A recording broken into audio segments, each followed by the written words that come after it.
Hey, what's up, YouTube? What's up, vinyl community? Welcome back to Phantassie Roundabout. My name is Tim, coming at you from Berkeley, California. This will be my second video in my UK record shopping series. As I'd mentioned in previous videos, I spent 3 months living abroad in the UK last year. I posted my first video in the series last week, which covered Bristol, where I was living, South Wales, and just the greater southwest England region, basically things that are within a day trip of Bristol. I'll drop a link to that video in the description below. I'll also post a Google Doc that has a list of all the record stores I visited during my travels in the description as well. So this episode will cover cities a bit more far afield from Bristol. This will be Scotland, North England, and the West Midlands. This journey essentially begins in Edinburgh, but of course, to get there, I took a combination of bus and train through Yorkshire. So first of all, I took a bus from Bristol to Leeds in order to make a connection. So I really only had about an hour in Leeds, meaning I couldn't explore the city, unfortunately. I've heard it has a great record scene and is just a cool place to check out. I will get there at some point, but I only had an hour. I did pop into a record stall called Too Damn Loud Records that was in like the market hall where I was getting lunch. Worth mentioning, just because it's part of the list, and it did have some cool stuff, but I didn't find anything. So shortly after arriving in Leeds, I had to catch a train to York, where I spent the rest of the day and had an overnight. York is a beautiful city. My partner and I had the opportunity to walk the entire perimeter of York along the famous post-Roman walls, and pop into a couple of the great pubs there, including the Bluebell, awesome place. And of course, I popped into a couple record stores while I was there, including Rebound Records and Earworm. Again, I didn't pick up anything at either of the shops, but I will say Earworm was especially cool. It's 2 floors of new and used records. It had a lot of good stuff. I definitely recommend it if you find yourself in New York, but I just didn't pick up anything this time. So early the next morning, I took a train up to Edinburgh. It's my first time there. Obviously, it's an incredible city. It's absolutely stunning. Loads of history, and gorgeous scenery, and of course, a lot of great record stores. A lot of them are kind of scattered around Leith Walk and Old Town area, including Good Vibes, Elvis Shakespeare, Vinyl Villains, Avalanche, and then a little bit further down is Umbrella and Greenhouse Records. One of the most unique record shop experiences I've ever had was at Backbeat Records. So during my travels, consulting Google ratings, and not that I'm tethered to any ratings, but this place, Backbeat, had a exceptionally low score, which kind of catches my attention. So I read the reviews, and it seemed that most people were frustrated that they couldn't actually enter the shop. And it turns out that the shop is so full of records and has been hoarding situation for so many years that you can't actually step inside it. And so it's not meant for casual foot traffic, but I also saw some good reviews that said if you know what you're looking for, that the owner, Dougie, will go searching for it and may in fact find it for you there. And so I popped over with a list, and sure enough, he came back out and pulled out this original 1984 Splendor of Fear by Felt. This is on Cherry Red Records. Had definitely been looking for it. It was on my list. He had just picked up a few original Felt records, and this was still there. So it just goes to show you, don't let bad ratings fool you. Just do your research and know what you're looking for, and you might find some good stuff. So another notable record shop in Stockbridge, Edinburgh, is Voxbox Music. Wonderful shop. It's a little small, really well curated mix of new and used. Um, and I was able to pick up a couple things there. Finally got my hands on an original Automatic for the People by REM. And I also picked up a 7-inch there by the band Hydroplane. This is a Melbourne, Australia band. This is a 97 release on Wurlitzer Jukebox, which is the original home of Broadcast. And if you don't know Hydroplane, definitely check it out. It's like an offshoot from the band The Cat's Meow.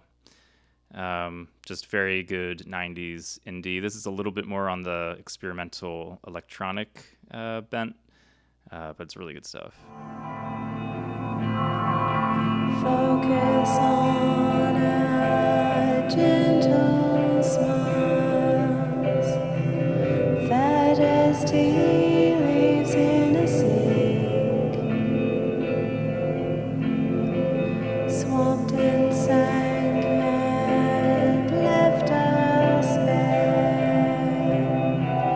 I was a stoker on her grace. We crossed the Atlantic in 14 days we were away. While I was in the Edinburgh area, I wanted to take a quick trip out to Dunbar. I wanted to see the castle and take a hike out there. It was amazing, beautiful day. And it's also the birthplace of John Muir, being from the US and especially out here in California. John Muir is a pretty big name. It's the kind of father of the national park system here. And while there, I popped into a couple shops, including Green Cat Records and the aptly named New and Used Vinyl and Retro Gaming. So after Edinburgh, I took a bus over to Glasgow. Very excited to go check it out. Lots of history, great bands obviously come from there. It's also the home to both the Necropolis and the Herbaceous Border. Loads of great record stores there. I wasn't blown away by a lot of the things in the sort of center part of the city. There's, what do we got? There's Love Music, Rub-a-Dub, Record Fair, Mixed Up Records. Mixed Up is actually a really good shop. And then there's Monorail, which is run by Stephen Pastel with Pastels. I was hoping for a little bit more. I mean, it's a shop that specializes in new records. Excellent new records, by the way, but it's not exactly what I'm looking for. But one shop kind of in the southern part of Glasgow called Other Side. It's not really a record store per se. It's like a vintage shop with clothes and various knickknacks. But they do have a couple racks of records, and it is like packed. I don't know if it was just when I was there, but I had to put a lot of things back because I was about to go wild. But I did have to pick up this original UK press of the debut Stone Roses on Silvertone Records. Obviously, it's a great record. I hadn't owned it before, and this was a really good price. So, yeah, glad to find that. So one final shop in Glasgow is Missing Records. Easily the biggest shop in the city. I went there twice. The first time, I didn't give myself enough time, honestly, and I was a little overwhelmed. I didn't really know what I was looking for and walked away empty-handed. Glad I went back a second time. I gave myself a bit more time to dig properly, and you'll come up with some stuff. There's a lot of stuff just kind of hidden in the general alphabetical racks, and I pulled up Snapper. This is their debut record, Shotgun Blossom, from 1989, I think. Snapper is founded by Peter Gutteridge, who was a co-founder of The Clean. So this is a Dunedin Flying Nun associated band. Actually, their first EP, which was the one that I was, have been looking for, is on Flying Nun. This is on Avalanche Records. It's really like a spiritual descendant of Suicide, or like a predecessor of Moon Duo. It's really, really, really cool.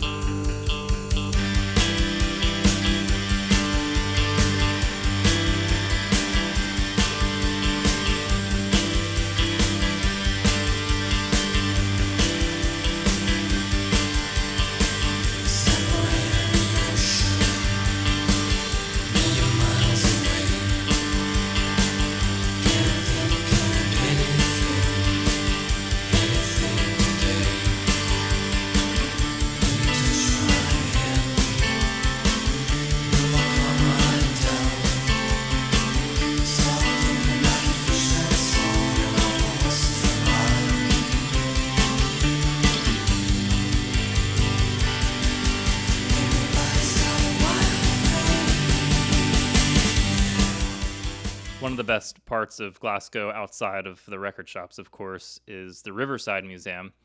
They've essentially reconstructed like a whole mini city that goes back in time through Glasgow in this museum, and it actually includes a mock record store, which is very cute.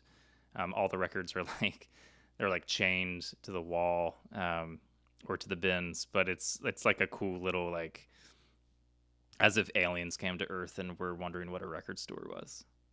So no UK record shopping trip would be complete without going to Manchester, of course. So after Glasgow, I went down there, and there's all sorts of shops in the center of the city. Again, just not the best. There's Clampdown, Vinyl Resting Place, Vinyl Revival, Vinyl Exchange, um, and I just wasn't that into it. I just wasn't finding anything.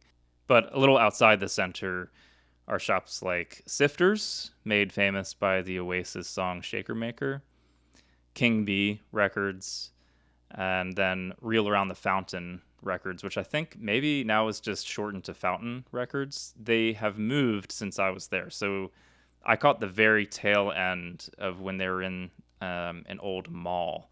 And now I think they have their own little, like, their own shop just around the corner. Anyway, Nigel, who runs that shop, super nice guy and really knows his stuff. I mean, he just showed me like 4 or 5 original Sun Ra records. I've never seen that many expensive, rare records in one place at one time. So he was in the process of moving things off site, but there were still a number of good things in stock there. I picked up, speaking of Flying Nun, this is a 1990 Bats compilation. This is on the Flying Nun label that collects some of their early EPs. Really happy to find this. And I'm always collecting library records. KPM Records is one of the more well-known labels. So whenever I see one of these green sleeves, I'm always curious about what's on it. This is kind of a unique one. It is the guitar of John Renbourn. John Renbourn is in pentangle, so it has that kind of English pastoral feel to it. It's a little, it's not the best, but I really love his playing. This is just a really reflective, bucolic listen. It's very nice.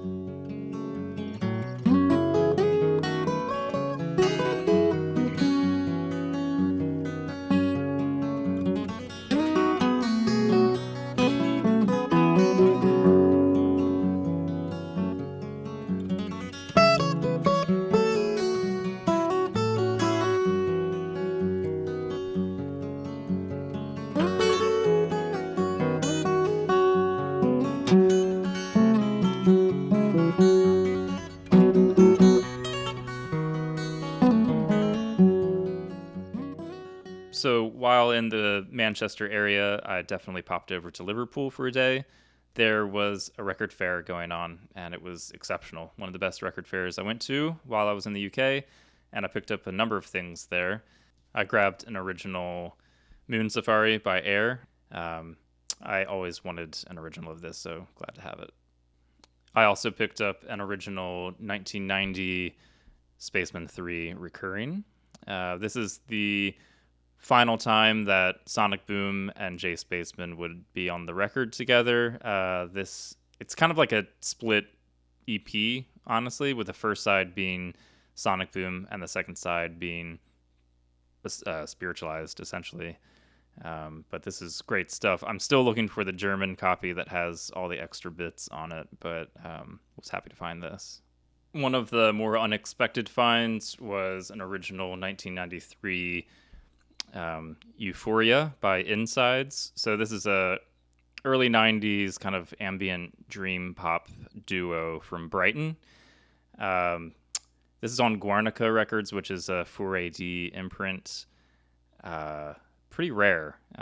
So I was happy to find this one out there too. And while I was in Liverpool, I popped into Dig Records. I'd followed them on Instagram for a while, so I was happy to stop in. Really awesome shop. It's in like the upstairs of a like a clothing store, but well worth checking out. I picked up a couple of things there.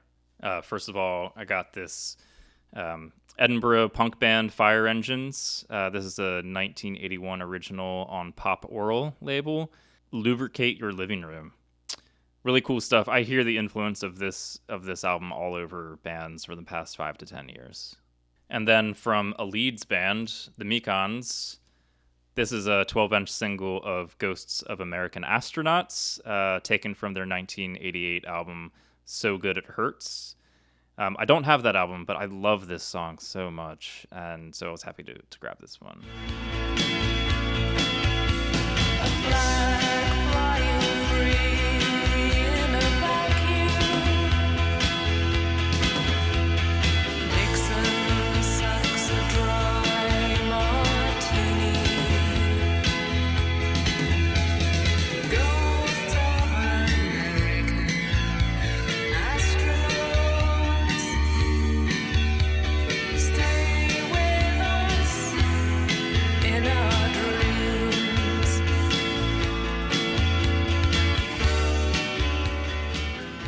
So on from the Manchester area, I went south through the West Midlands, including Birmingham and some of the towns and cities east of there. Uh, Birmingham has one exceptional record shop. I'm sure there might be more, but the one that I loved was Polar Bear Records. A good mix of new and used. The used stuff is incredible. Really nice guy running the shop again. So I was happy to find a couple of things there, including an original Wire Chairs Missing UK Harvest. This is on the Lilac Inner. This was like 30 pounds. It does have like a cut corner. So, whatever. I don't care. It's in exceptional shape. I love this record and was very happy to grab this one. So another record I found at Polar Bear was something I've been searching for a while. This is Band of Susans, The Word and the Flesh.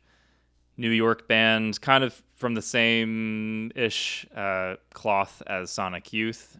They were both signed to Blast First. This is a 1991 record on Rough Trade. I don't see it in the U.S. ever. I've actually never seen it in the U.S. It seems to be mostly in the U.K. and in Europe. But yeah, a couple of the members of this record played with Rhys Chatham's guitar ensembles. You can definitely kind of hear that droning avant rock on this record. Very cool. Definitely go check this out.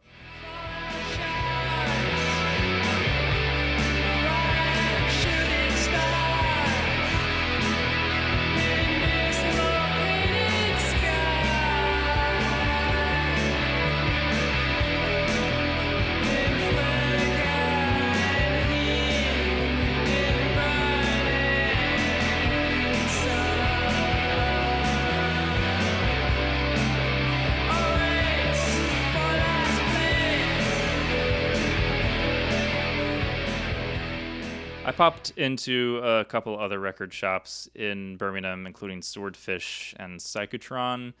I just didn't find anything, but I did take a day to visit Leamington, Coventry, and Hinckley, all sort of east of Birmingham, and had a great day. Leamington has Leamington Records. I popped in there right as they opened and spent about an hour, and I came away with Ege Bemyasi by Can. This is probably my favorite of theirs. I don't think that's a very unique opinion. Maybe. But this is a 1981 reissue on Spoon. I'm not really going to afford, I don't think, their originals anytime soon. These 1981 German reissues sound awesome, so I was really happy to find this.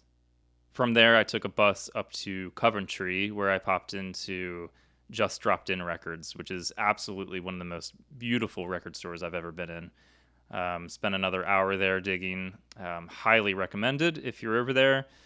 Didn't come away with much, but I picked up a 7-inch by Clinic. This is the second line, which is from their first record. I also grabbed a 7-inch EP. It was like a record store day release. Valerie and Her Week of Wonders by Lubos Fischer. This is a Czech film from 1970. The soundtrack is amazing. It's been released as a full album, but this is kind of like a extra EP of outtakes and alternate versions. Right, and then after Coventry, I took a bus up to Hinckley. I definitely was in the suburbs, and I got there right as like kids were being let out of school, so I was like wandering around, looking like a total freak. But popped into Vinyl Shakedown. They've got two locations. They have the main one in Burbage, and then in the center of Hinckley is Mini Shakedown. Um, Vinyl Shakedown proper is incredible. Super, super good record store. I cannot believe what that guy is bringing into the shop, and the prices are exceptional. I grabbed Bandwagon-esque by Teenage Fan Club for a wonderful price. Essential. And I showed this on a previous video, but that's where I picked up Voyage by Brian Bennett. Very like synthy, funky library music. So yeah, that does it for my Scotland, North England, West Midlands tour. A bunch of excellent shops, a lot of good records I found up there. Um, Stay tuned. Episode 3 is coming up in another week or so. That one will wrap up the series, and it focuses on primarily London. And I also went over to Southend for that. So make sure you subscribe, like, and comment. I love hearing from you guys. You can also follow me on Instagram at DJ Sciatica if you would like. And you can also find me on Discogs at Sauerkraut Rock. But yeah, also find episode 1 down in the description and that Google Doc with all the record shops if you care to investigate further. I will see you next time. Peace.